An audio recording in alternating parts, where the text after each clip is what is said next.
Engineering PG చదువుతున్న పేద మధ్య తరగతి విద్యార్థులకి కట్టాల్సిన 3,900 కోట్ల ఫీజు రియంబర్స్మెంట్ స్కాలర్షిప్ బకాయిలు ఇంతవరకు కట్టలేదు. సో 4 క్వార్టర్స్ కి సంబంధించిన ఈ ఫీజు బకాయిల్ని ప్రభుత్వం చెల్లించకపోతే ఆ పేద విద్యార్థులు చదువుకు దూరం కారా? మీకు ఈ విషయం అర్థం కావటం లేదా అని ప్రశ్నిస్తున్నాం. ఎందుకంటే ఈరోజు చంద్రబాబు నాయుడు గారు ముఖ్యమంత్రి అయిన రోజు నుంచి దాదాపుగా 7 నెలలు అవుతుంది. ఈ ఫీజు రియంబర్స్మెంట్ కోసం, వసతి దీవెన, విద్యా దీవెన కోసం ₹1 కూడా చెల్లించకపోవడం సిగ్గుచేటని కూడా ఈ సందర్భంగా తెలియజేసుకుంటున్నాం. ఎందుకంటే ఆనాడు వైఎస్ఆర్ గారు పెద్ద చదువులు ఉన్నవారికే కాదు, అర్హత ఉన్న ప్రతి పేద మధ్యతరగతి విద్యార్థికి అందించాలని గొప్ప మనసుతో ఈ ఫీజు రియంబర్స్మెంట్ తీసుకురావడం జరిగింది. దాన్ని జగన్మోహన్ రెడ్డి గారు తను అధికారంలో ఉన్న 5 సంవత్సరాలు సంపూర్ణంగా అమలు చేయడం మనం గమనించాం. కానీ ఈరోజు ప్రభుత్వం 3,900 కోట్ల ఈ ఫీజులు స్కాలర్షిప్ల బకాయిల్ని ఆపేయటం ఎంతవరకు సమంజసమని నేను అడుగుతున్నా.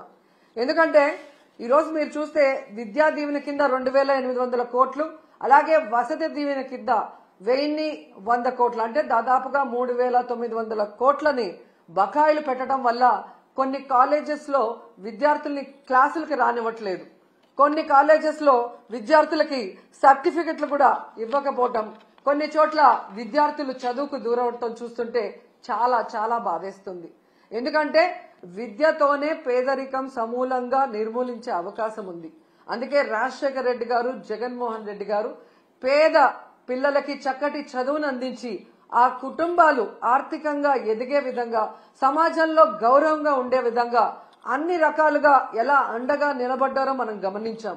కానీ చంద్రబాబు నాయుడు గారు డబ్బున్న వాళ్ళు మాత్రమే చదువుకోవాలి, తన పార్టీలో ఉన్న ప్రైవేట్ స్కూళ్లు కాలేజీలు ఉన్న వాళ్లే ఫీజులు దండుకోవాలి అన్నట్టుగా ఈరోజు పేద విద్యార్థుల్ని చదువుకు దూరం చేసే విధంగా చర్యలు చేపట్టడం, ఇవ్వాల్సిన బకాయిలు ఇవ్వకపోవడం అనేది మనం గమనించాలి. అండ్ ఈరోజు ఫీజు రియంబర్స్మెంట్ అలాగే స్కాలర్షిప్లు బకాయిలు తొందరగా చెల్లించండి అయ్యా అని అడిగితే దానికి కొంతమంది మంత్రులు మీరు బకాయిలు పెట్టలేదా, మీ ప్రభుత్వంలో బకాయిలు లేవా అని విచిత్రంగా మాట్లాడుతున్నారు. ఆ మంత్రులకు గాని ఆ ఇతండంగా మాట్లాడే వారికి నేను తెలియజేసేది ఒక్కటే, 2019లో చంద్రబాబు నాయుడు గారు దిగిపోయే నాటికి 2,800 కోట్లు బకాయిలు ఉన్నాయి. ఆ రోజు ఆ బకాయిల్ని జగన్మోహన్ రెడ్డి గారి ప్రభుత్వం సంపూర్ణంగా చెల్లించడమే కాకుండా తాను అధికారంలో వచ్చిన తర్వాత ఉన్న వాటిని కూడా ఎలా చెల్లించుకుంటూ వస్తున్నారో మనం చూసాం.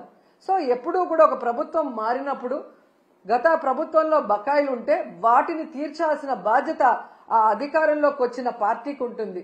కానీ అధికారంలోకి వచ్చిన తర్వాత ఈరోజు చేతులు దులుపుకొని పేద విద్యార్థుల చదువుని దూరం చేసి మళ్లీ ఇతండంగా విచిత్రంగా మాట్లాడటం ఎంతవరకు సమంజసమని నేను ప్రశ్నిస్తున్నా.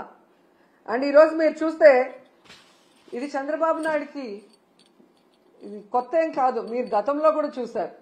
ఎందుకంటే పేదవాళ్ళంటే చంద్రబాబు నాయుడికి చిరాకు. పేదవాళ్ళు మనుషులు కారనా, వాళ్ళకి చదువు అవసరం లేదనుకుంటారో ఏంటో నాకు తెలియదు. కానీ వైఎస్ఆర్ గారు తీసుకొచ్చిన ఈ ఫీజు రియంబర్స్మెంట్ ని ఏ విధంగా ఇంజనీరింగ్ స్టూడెంట్స్ ని ఫీజు రియంబర్స్మెంట్ లో 35,000 రూపాయలకే కోత పెట్టి ఎంతమందిని ఇబ్బంది పెట్టారో మనం అందరం కూడా గమనించాం. కానీ జగన్మోహన్ రెడ్డి గారు ఎంత ఖర్చైనా విద్యార్థికి మొత్తం ప్రభుత్వమే చెల్లించే విధంగా ప్రతి పేద మధ్యతరగతి పిల్లవాడికి చక్కటి చదువుని అందించటం ఈరోజు ప్రజలందరూ కూడా గమనించాల్సిన విషయం అని కూడా ఈ సందర్భంగా తెలియజేసుకుంటున్నా. అండ్ ఈరోజు మీరు చూస్తే ఈ చంద్రబాబు నాయుడు గారు 3,900 కోట్ల ఈ స్కాలర్షిప్లు కానీ ఫీజు రియంబర్స్మెంట్ బకాయిలకు మాత్రమే ఆపలేదండి. ఆయన ముఖ్యమంత్రి అయిన ఈ 7 నెలల కాలంలో ఫీజు రియంబర్స్మెంట్ ని ఆపేశాడు, అమ్మఒడిని ఆపేశాడు, చేయూతను ఆపేశాడు, మెడికల్ కాలేజీల్ని కట్టడం ఆపేశాడు, నాడు నేడు స్కూల్స్ రెన్యువేషన్ ఆపేశాడు, అలాగే మీరు చూస్తే 0 వడ్డీ పథకాన్ని ఆపేశాడు, ముఖ్యంగా పేదవాళ్లకి చాలా అవసరమైన ఆరోగ్యశ్రీని ఆపేశాడు. ఇక వాలంటీర్ వ్యవస్థని ఆపేయటం మనం అందరం కూడా చూస్తూనే ఉన్నాం. ప్రభుత్వ ఉద్యోగులకి ఐఆర్ లేదు, పిఆర్సీ లేదు, కనీసం డిఏ కూడా ఇవ్వకపోవటం ఈ రాష్ట్ర ప్రజలందరూ మేధావులందరూ కూడా గమనించాలని కూడా కోరుకుంటున్నాను. ఎందుకంటే ఒకవైపు జగన్మోహన్ రెడ్డి గారిని తిట్టడానికే టైంని స్పెండ్ చేస్తున్నారు, కానీ వాళ్ళు ఎన్నికల్లో ఏం ప్రచారం చేశాం, ఏ సంక్షేమాన్ని అందిస్తాం, ఏ అభివృద్ధిని అందిస్తామని చెప్పిన మాటల్ని మరిచిపోవడం ఇక్కడ మనం గమనించాలి. ఎందుకంటే మీరు చూశారు ఏ విధంగా అధికారంలోకి వస్తే మేము సూపర్ 6 అమలు చేస్తామని చెప్పారు. ఈయన లోకేష్ అయితే మేము సూపర్ 6 అమలు చేయకపోతే నా కాలర్ పట్టుకొని అడగండి అన్నారు. ఏ కాలర్ అండి? రైట్ కాలరా, లెఫ్ట్ కాలరా? అంటే కాలర్ పట్టుకొని నిలదీసి అడిగితే తప్ప మీరు సూపర్ 6 అమలు చేయరా?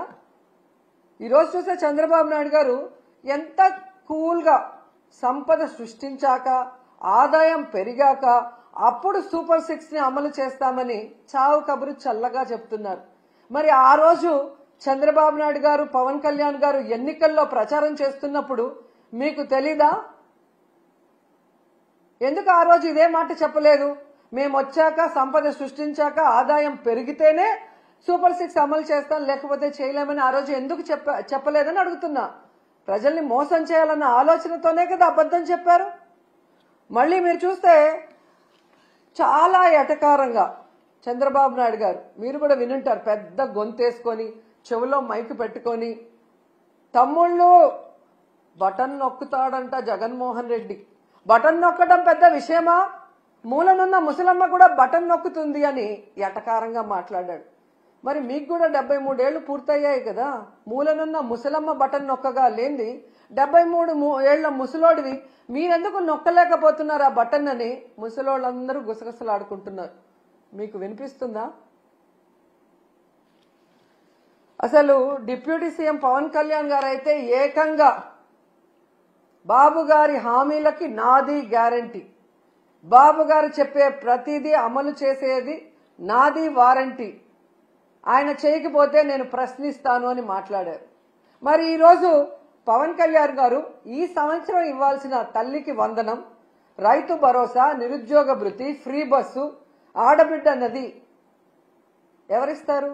మీరిస్తారా? చంద్రబాబు నాయుడుతో ఇప్పిస్తారా? మరి ఇంతవరకు ఇవ్వలేదు కదా. మరి ఎందుకు మీరు ఈ కోట్లాది మంది ప్రజల తరఫున నిలబడి చంద్రబాబు నాయుడిని నిలదీయట్లేదు? ఏం అడ్డం వస్తుంది మీకు అని ప్రశ్నిస్తున్నా. ఈరోజు ఎంత దారుణంగా తయారయ్యారంటే,